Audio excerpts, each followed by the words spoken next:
Hi everyone, welcome back to my channel and welcome to the start of another reading vlog. So this reading vlog is going to take place over the course of a week, I think, but it's not going to be like my usual weekly reading vlogs because this week we're going to be catching up on my blind dates with books. If you've been watching my channel for the last few months, you will know that my bestie, Hayley, for my birthday gifted me a whole year's worth of blind dates with books. So she gave me 12 books all packed up nice and cutely with the months on the side, and the idea is that I open the book for that month each month and read it. So we've been doing that in reading vlog over the last 2 months, but August didn't go to plan and I am now behind on these books. So I thought this week what we'll do is we will read both August and September's books. In my usual weekly reading vlogs I do tend to mood read. I try and stick to my TBR as much as possible, but I am a mood reader at heart, so I do allow myself to do that so that I don't get burnt out and put myself in a reading slump. But this week instead we're going to be going on 2 blind dates and I am so excited. I have absolutely no idea what is in either of these. As I've said in the previous videos, Hayley did tell me that she picked 12 books that she thought I would like that were up my street. Not necessarily books that she has read, but books that she was pretty sure I'd like and books that she was pretty sure I didn't already own. So far we've had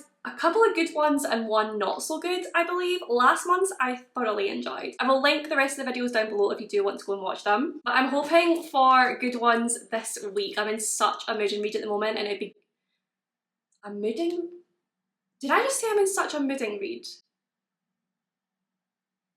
Am I okay? I'm in such a mooding... I'm in such a reading mood this week. So I'm really hoping that these will just keep that passion going, that motivation going, because I really want to read as many books as possible in September. I am on a mission. So I think we will start off with our August book right now. We'll do them in order. I don't even know what the genre is of this. It could be anything. I'm gonna guess it'll either be fantasy, thriller, or romance because those are my top 3 genres. So let's find out. So...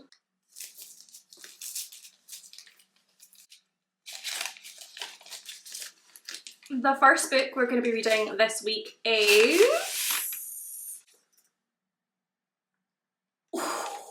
okay, this sounds good. The first book is The Marlow Murder Club by Robert Thorogood. Obviously it's giving murder mystery. It says at the top, Agatha Christie with a modern twist. So far so good. To solve an impossible murder, you need an impossible hero. 77-year-old Judith Potts is blissfully happy. She lives alone in a faded mansion in Marlow, sets crosswords for the Times, and there's no man in her life to tell her what to do or how much whiskey to drink. One evening, while out swimming in the Thames, Judith witnesses a brutal murder. When the local police don't believe her story, Judith and 2 unlikely friends decide to investigate for themselves. Together they are the Marlow Murder Club. But soon another body turns up, and it seems that a real-life serial killer is at work. Now the puzzle they set out to solve has become a trap from which they might never escape. When was this published? This is like thoroughly giving Thursday Murder Club vibes. 2021. What came first? Where's my phone? Thursday Murder Club. It's what's... yeah. 2020... no, that's when I finished it. Where's the book details? 2020. Interesting. Wait, this is thoroughly giving Thursday Murder Club vibes. So intrigued. I did really enjoy the Thursday Murder Club. I thought it was so cute and cozy. I loved the characters in it. It sounds like this is going to be quite similar, quite quirky. These elderly, unlikely detectives that start their own little club to try and solve murders. Definitely a very similar premise to the Thursday Murder Club. The Thursday Murder Club, I think I gave 4 stars because I loved the writing, I loved the vibe and the feel, but the actual crime, how that played out and how all the loose ends were tied up, I felt like that fell a little bit flat. So I'm interested to see how this one compares in that respect. But this sounds like it could be such a fun time. I feel like it's going to be a really quick read and I'm hopefully just going to have loads of fun with it. Yeah, I'm excited. Okay, so this is going to be our first read of the week. I do want to start this ASAP, but as always, I do have to edit last week's reading vlog before I start the new one. I just couldn't wait to intro it and see what the first book was going to be. So yeah, I'll be back when I can actually start reading. Alright guys, it is now the next day. I did actually end up reading a fair chunk of the Marlow Murder Club last night. However, I did not vlog any b-roll at all. I really did not intend to read more than like 1 chapter when I eventually got around to reading this last night. Once I finished finished editing and uploading my vlog, I was so tired. I was ready to just curl up in bed. I genuinely thought I'd read like one chapter and then I'd fall asleep. And then I ended up reading over 70 pages. So sorry about that. But I am thoroughly enjoying my time with this one so far. It is so much fun to read. I love the sort of quirky tone of it. We are following Judith Potts, who is this very eccentric 77-year-old woman, and at the beginning of the book she decides to go skinny dipping in the Thames. So she basically lives like along the Thames. At the bottom of her garden she has like a little boathouse and it goes like straight out into the Thames. So she quite often just goes nude and just has a little swim in there because she's pretty confident that no one can see her, which I love. But on this day that we are watching her, she hears shouts coming from her neighbour's house next door, and she sort of like shouts out like, "Are you okay? What's going on over there?" And then she hears a gunshot. So she runs back to her house, again naked, grabs the phone, calls the police and tells them what she has heard. She is the typical sort of like nosy neighbour looking out the window, peering between the blinds to see what is going on, and she watches this police officer drive up, walk up to the house, look in some of the windows, have a little peer in the garden and then drive away again. And she's obviously not too happy about this. She thinks that that was not a satisfactory search. So she decides to go and have a look for herself, and when she's there she goes to like the bottom of his garden that joins on to the river, and she finds his body, the body of her neighbour Stefan, with a bullet hole in the middle of his forehead. So she calls the police, tells them what she has found and puts forth her ideas of what has been going on. She's already done a little bit of her own research, found some newspaper articles about a recent altercation he had, and she again is not happy with how the police are handling the investigation, so she decides to take it upon herself to investigate this murder. And she gets, like, we're only 70 pages in, she's already got herself into some very dangerous or like possibly dangerous, potentially dangerous situations. So I have no idea what more could be in store for this woman. I don't think she possesses the feeling of fear. We have now had a second body show up as well, and it is clear that this is the work of a serial killer. So yeah, I'm assuming the rest of the book is going to be like the police investigation alongside her own investigation, and it sounds like she's going to pick up some friends along the way to also join her investigation. So far I am loving this. I really love the way it is written. It does remind me of Richard Osman's The Thursday Murder Club in a lot of ways, with this eccentric elderly woman taking it upon herself to investigate a murder and potentially getting herself into danger while doing so. I at first thought this was like a total rip-off of The Thursday Murder Club, but then upon reflection I realised that's really not an original idea anyway. Like Miss Marple, Murder She Wrote, things like that, media in which there is an elderly eccentric woman investigating murders, that's not an original idea. So that part is definitely not a Richard Osman copy. The title is still a little bit on the edge for me, but we're just going to bypass that because I am really enjoying the book. I'm interested to see as we go how this compares to The Thursday Murder Club, because I'm not going to be able to help but compare the two. But so far I am loving this. I think Judith Potts is such an interesting character to follow. She is so funny. I love the way this is written. It's so comical and charming and cozy. Like, it's just the perfect cozy murder mystery so far. But I'm also really intrigued by the crime, by the serial killings and what is going on here. So I'm hoping that this one is going to continue to impress me. And I honestly can't wait to pick it up again. I'm currently on my lunch break, so I will not be picking this up quite yet. It is a lovely day again today, so I think I'll maybe go for a walk after work, come back, have dinner and then settle in for the night. I'm hoping to just like get my reading chair out, get comfy and get through a good chunk of this. It was so easy to read last night. Like, I read those first 70 pages in what felt like no time at all. So I feel like if I get myself cozy tonight, I probably will end up just speeding through a ton of this. And I honestly can't wait. I just think I'm gonna have such a fun time. So I'm gonna get back to work now, but I will give you an update later on.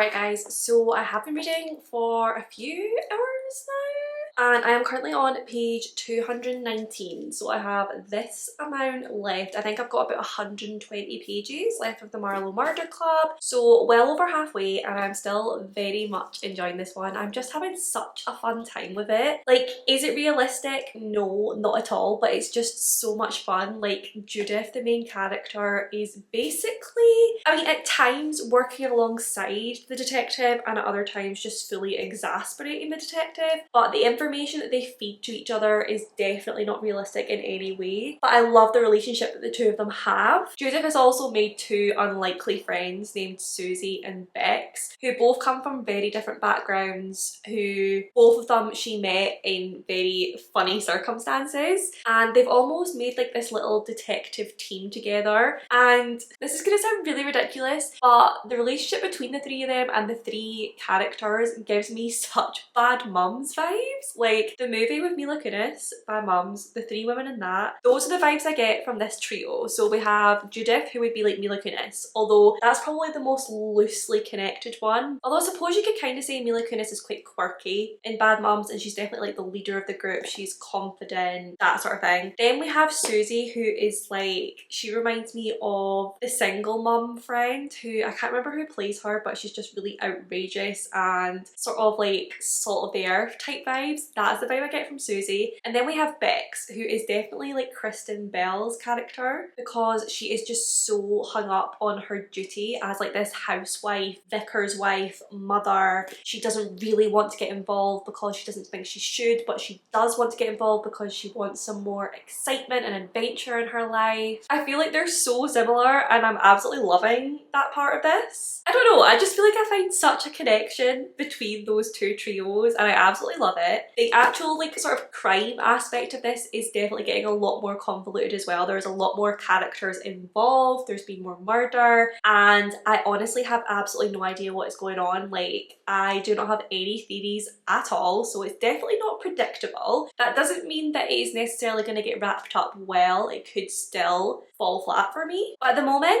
I am definitely intrigued. I am definitely hooked. It's just such a fun and easy read. I am flying through this. Like, Christy and I are doing sprints and we're doing 25-minute sprints with 5-minute breaks, which we have found to be a really good way to get a lot of reading done. It's actually Maddie and Christy that came up with this, because we used to do 45-minute sprints, but with 45-minute sprints, you seem to psych yourself out almost, because you know you have time, so you'll maybe like go get a cup of tea, have a little scroll on your phone, and then know that you'll still have like a certain amount of time to read. Whereas when we do it this way, you know you only have 25 minutes, so you read as much as you can, have a little 5-minute chat, and then it all happens again. So I just feel like I get so much more reading done and I'm really enjoying it. And we've been like putting in the little private chat what page we've got to each time, and I feel like that's really motivating me to read. But honestly, I don't really need the motivation with this one. It's just really interesting to see how quickly I am flying through this, because in those 25-minute sprints I'm reading like at least 35 pages each time. I'm usually such a dark, gritty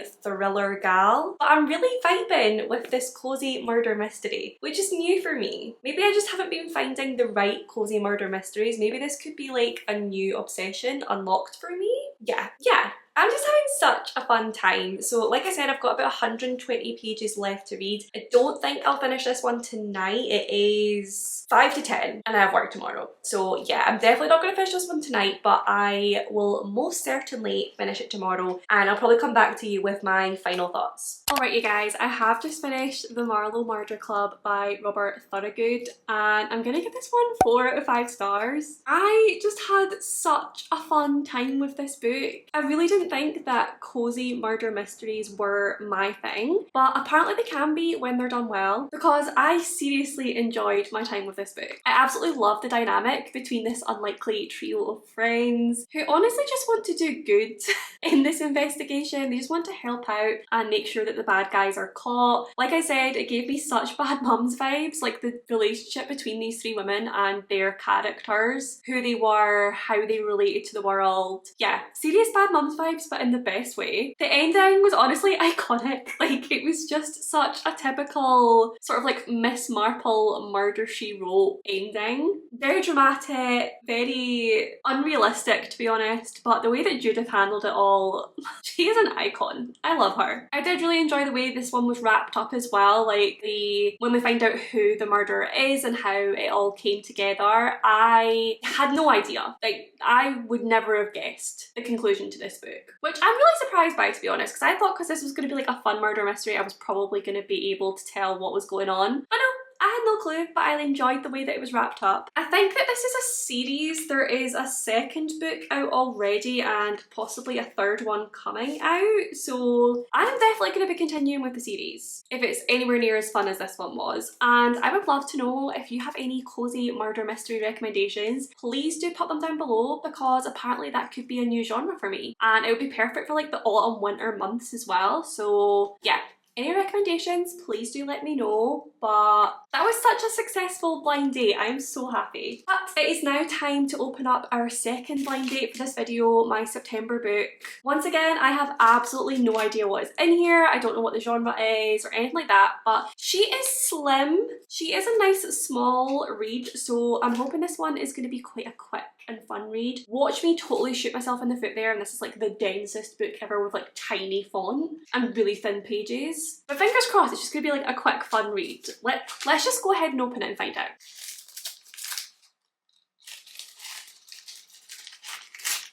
I see gold.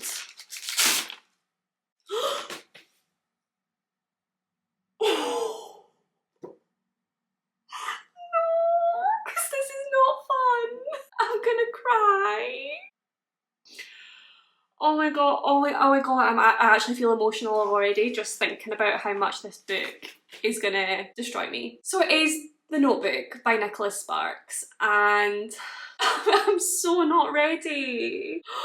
No. With an exclusive author interview about the real life couple who inspired the story. There's a real life couple. Oh my god, that makes it even worse. This is gonna, oh my god, this is gonna be so emotional. So if you don't know, The Notebook, I have never read the book. I don't know if I'm ready to read the book. But I have watched the movie, and the movie kills me every time. Like, that movie destroys me. It is such an incredible movie. It is what made me fall in love with Ryan Gosling, and the ending is just...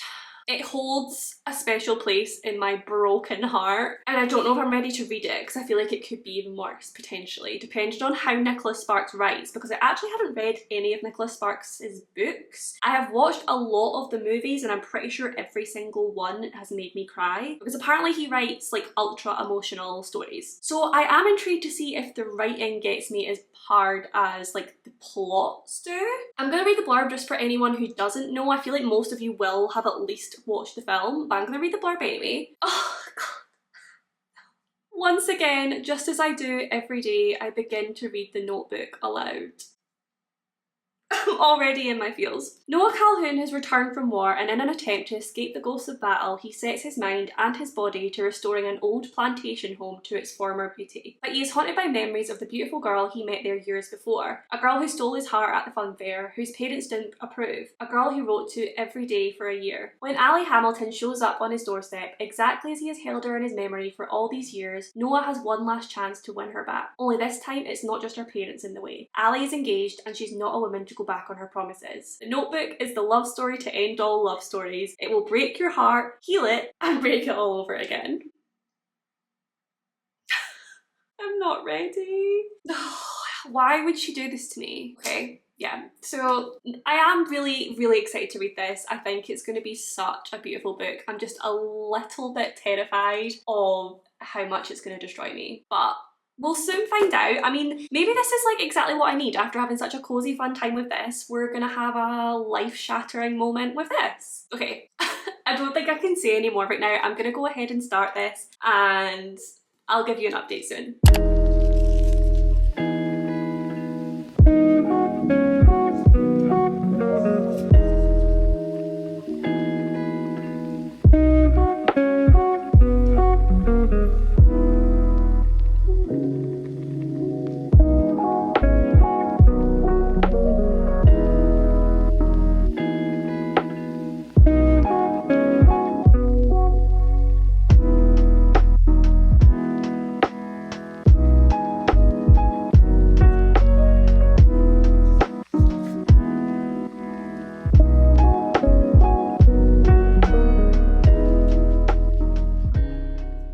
Right, you guys, I feel like I've been reading for barely any time at all, and I've already hit the halfway mark of the notebook, which, to be fair, I have been reading for barely any time at all because the font on these pages is chunky. Like this is like some large font print.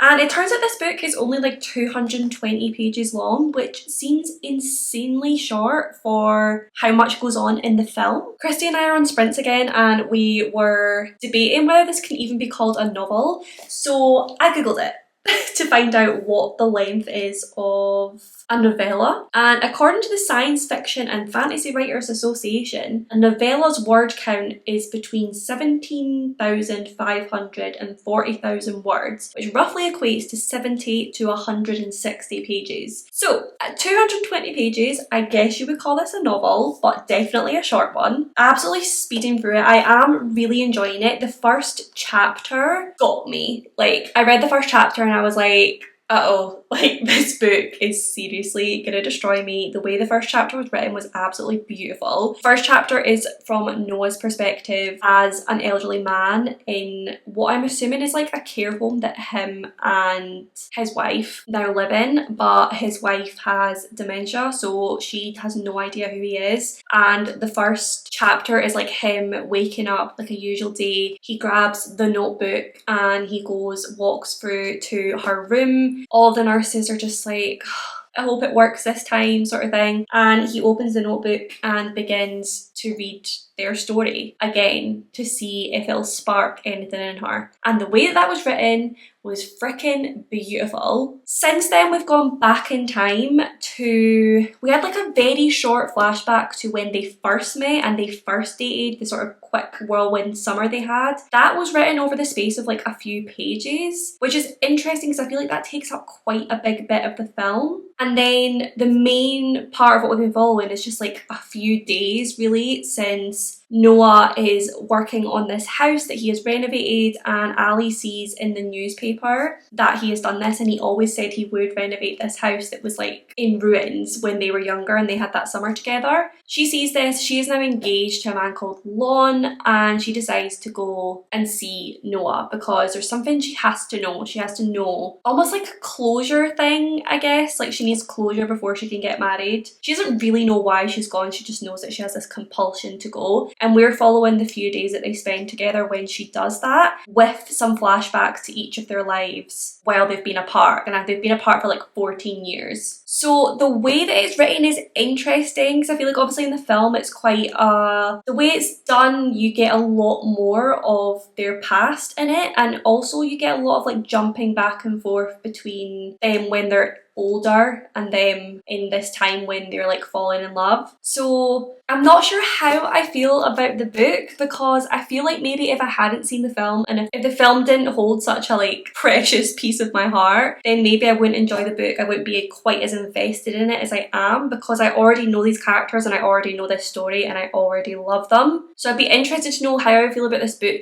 if I had not known the story, because I think the way that it's written, it is really romantic and it's really interesting to talk about these different types of love, particularly like the love she feels for Lon, her fiance, and the love she feels for Noah, which is this like all-consuming, like the love that you only read about in books. And the way Noah feels about Ali, like he has never moved on, the way that's written, it's all so beautiful, it's so romantic, and I love reading about that. It's such an enjoyable, like nice read. But I don't know if I would have been as heavily invested if it weren't for me already having watched the film. I don't know. It's an interesting one. I like Nicholas Sparks' writing style in some respects because I do think there are some really beautiful lines in here, and I like sort of just seeing the two of them interact and getting both of their thoughts, even though it is in third person. But I also kind of feel like there's like pages in this that aren't really doing much for me, and there are times when I'm not like bored, I would say, but I'm just sort of reading to get to like the next good bit, if that makes sense. I don't know, it's a toughie. I am enjoying it so far. I don't know if I'm enjoying it as much as I thought I would, but then I didn't really know how much I'd enjoy it because I had no idea what Nicholas Sparks' writing was like. I knew that every film that has been based on his books I have loved, I've cried at, I've been so invested in, but it's so different reading the books because you just don't know how it's going to be written and you don't know if the writing style is going to work for you. It's a beautiful story, there's no doubt about it, but yeah, I'm intrigued to see how the second half goes for me. I'm intrigued to see how that's done, obviously knowing how the movie goes. I don't know if they're going to be similar or if there's going to be differences. There's already quite a few differences in the first half. Like there's a couple of scenes that I kept thinking we were working up to that then didn't happen. And I know there's some like iconic lines in the film that I don't know if they're going to be in the book. Yeah.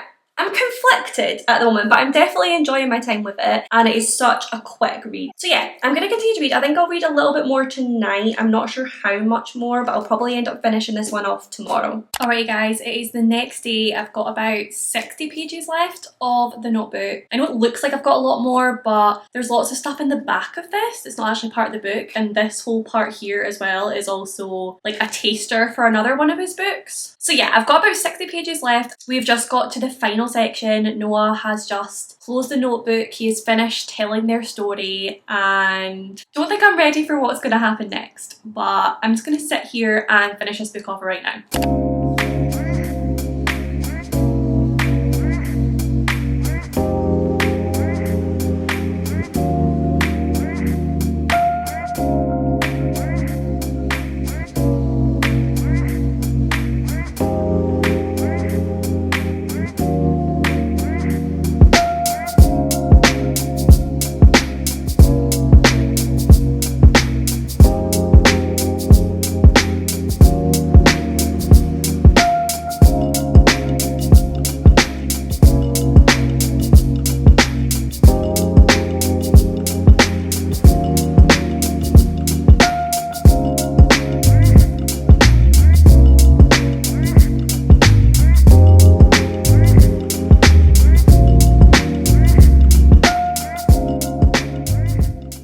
Alright guys, I have just finished The Notebook by Nicholas Sparks, and I think I'm going to give this one 4 out of 5 stars. I didn't cry. I expected to. It didn't quite get me as badly as the movie does. The ending is a little bit different, and I don't know if maybe the ending had been the same, if that would have made me cry. I was close to it a few times. There are so many beautiful lines in this. I kind of wish that I'd annotated it, because there's so many lines that I would love to come back to. As a hopeless romantic, this book was like made for me. The love between Ali and Noah is it's just that soulmate love that everyone wants in life but not everyone gets. And the way that Nicholas Sparks wrote it, I just thought was beautiful. Like, there are so many lines in here about the way they feel about each other, about what love is, their life together. It was just honestly beautiful. I think that is like the best word to describe it. Written for the hopeless romantics like me, and yeah, I loved it. I really did. I will be thinking about this one for a while. It's just one of those iconic love stories that you don't forget. It kind of makes me want to read more Nicholas Sparks novels, because I feel like a lot of his books are like that. Like, they're very emotional and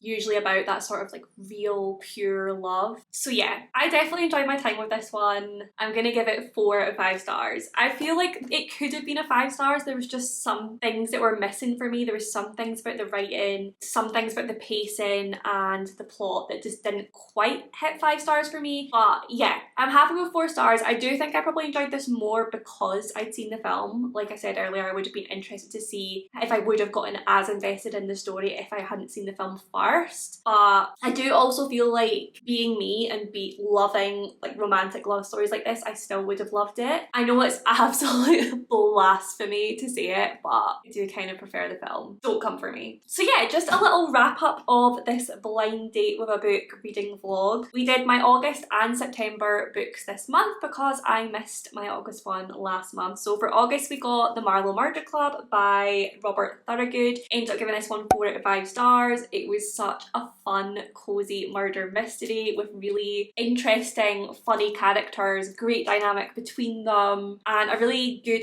whodunit story as well, and cannot wait to continue with this series. And then obviously for our September book we got The Notebook by Nicholas Sparks, another 4-star read. So this was an incredibly successful reading vlog. Hayley has done such a good job with most of the books in this year of blind dates. I am so excited to get to November now. No, October. I'm so excited to get to October now and find out what the next book is. But For now, I will let you guys go. Thank you so much for watching as always. Let me know what you have been reading this week. If you've got any recommendations for me, I love getting good recommendations from you guys. If you made it to the end of this video, pop the magnifying glass emoji down below just to let me know that you did make it to the end and that you enjoyed your time here. But as always, if you did enjoy the video, please do give it a big thumbs up, subscribe for more bookish content from me, comment down below with any of your thoughts and feelings. I do reply to every single comment. I love you all and I'll see you in my next one.